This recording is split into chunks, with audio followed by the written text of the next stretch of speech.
began my night security job at Blackwood Asylum, a decaying relic shut down decades ago, yet maintained under strict watch.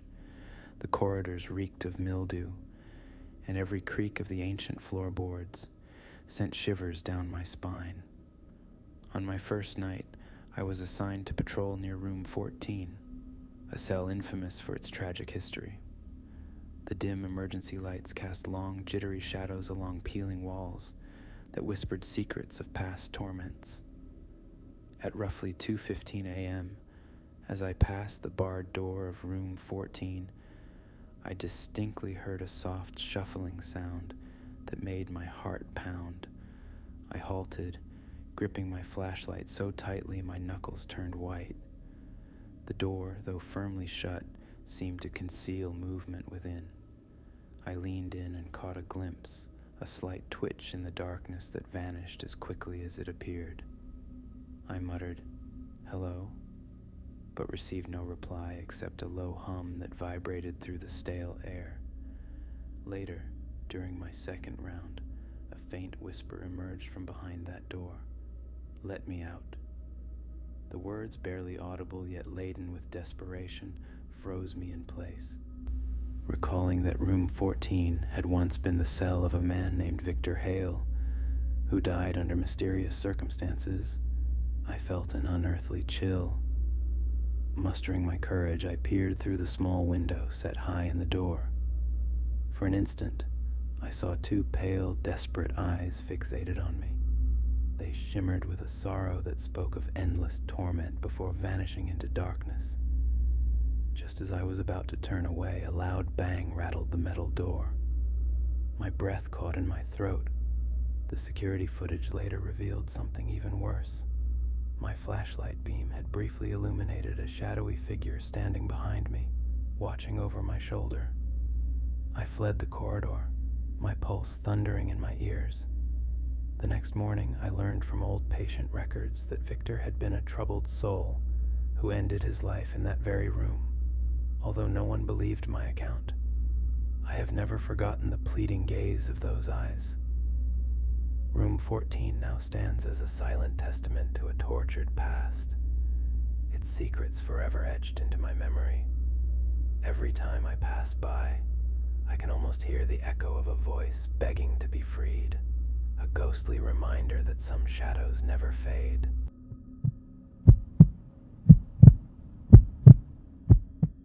My uncle worked as a janitor at Ravenwood Psychiatric Hospital in the early 90s. It was supposed to be a short-term gig, just something to get by while he looked for a better job. But after one particular night, he never went back. The hospital itself had a dark reputation. People whispered about strange noises, shadowy figures in the halls, and doors that opened on their own. My uncle was skeptical, but he figured old buildings just had their quirks. Creaky floors, bad wiring, things that could be explained.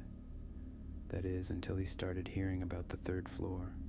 It had been abandoned for years after a fire in the 70s, but some of the older staff swore one room was still occupied.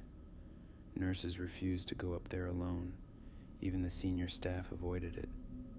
The hospital director called it superstitious nonsense, but my uncle said there was always a tension in the air when people talked about it, like they knew something but didn't want to say it out loud. One night, while cleaning near the stairwell, my uncle heard something above him, a sound like something dragging across the floor, heavy, slow, deliberate. He froze, trying to place the noise. The third floor was supposed to be empty. He figured it had to be an animal, maybe a raccoon or a stray cat, but the longer he listened, the more he realized it wasn't random. It was moving toward the stairs. Gripping his flashlight, he made his way up the stairwell, every step feeling heavier than the last. As soon as he reached the landing, the dragging sound stopped. The air was stale, thick with a burnt smell that hadn't been there before. It was like stepping into a room filled with old smoke, the kind that lingers in fabric long after a fire. There was only one door left, standing in the corridor, room 306. The others had been removed or sealed off, but this one was still intact. The metal plate on the door was scorched, but he could still make out the name. Samuel Greaves. His stomach tightened. The name meant nothing to him, but the way it stood out felt wrong, like it had been left there on purpose. Then as he took a step closer, the doorknob turned. Slow, controlled. He barely had time to react before the door creaked open. Not fast, not sudden. It was as if someone on the other side was waiting for him to notice. Inside, the walls were covered in deep scratch marks, as if something had tried to claw its way out. The air was freezing, despite the rest of the hospital being warm. But what stood out most was the wheelchair in the center of the room. It was old, rusted, and bolted to the floor. The restraints were still intact, the leather straps looped and buckled, as if they had been restraining someone who was never unstrapped. Then suddenly, a whisper. "Help me. Please." The voice was hoarse, desperate, like someone who had been screaming for hours and had nothing left but a broken rasp. My uncle turned and ran. He nearly fell down the stairs, heart pounding as he sprinted back to the first floor. He didn't even bother putting away his cleaning supplies. He just left them in the hallway and ran to his car. The next day, he told the hospital director what had happened. He expected to be laughed at. Instead, the director sighed heavily and said, "Samuel died in that fire, but some say he never left." That was the last shift my uncle ever worked.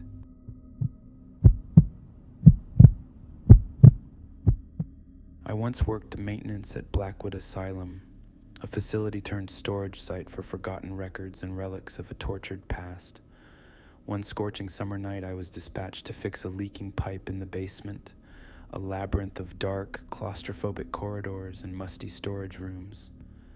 The air down there was unnaturally cold, and a palpable sense of foreboding clung to every corner. As I navigated the narrow passageways, the steady drip of water was the only sound accompanying my every step. Then, faint footsteps began echoing behind me. At first I brushed it off as a trick of the acoustics, but soon the sound grew more deliberate and insistent, matching my pace step for step. My hand gripped the flashlight tightly as I turned a corner and nearly collided with a gaunt figure standing motionless between rows of filing cabinets. It was a man in a tattered hospital gown, his face obscured by shadow. His eyes, hidden in the gloom, seemed to bore into me. "Hello?" I called out, my voice barely more than a whisper. The figure did nothing but slowly lift a hand as if beckoning me closer. Before I could react, the figure suddenly rushed toward me, dissolving into thin air just inches before reaching me. A sharp gust of icy wind knocked the breath from my lungs. I sprinted toward the exit, but as I reached the final set of stairs, I heard a guttural scream that echoed through the basement. Later, I learned from a retired caretaker that the man was Daniel Rourke, a troubled patient who had vanished after a violent outburst decades ago and was never found. Rumors said his spirit lingered in the basement, unable to escape the agony of his past. To this day, I avoid the basement after dark, haunted by the memory of those empty eyes and the silent, desperate gesture that forever changed my nights. The echo of his presence lingers like a curse, a reminder that some tormented souls are doomed to wander, trapped in perpetual darkness.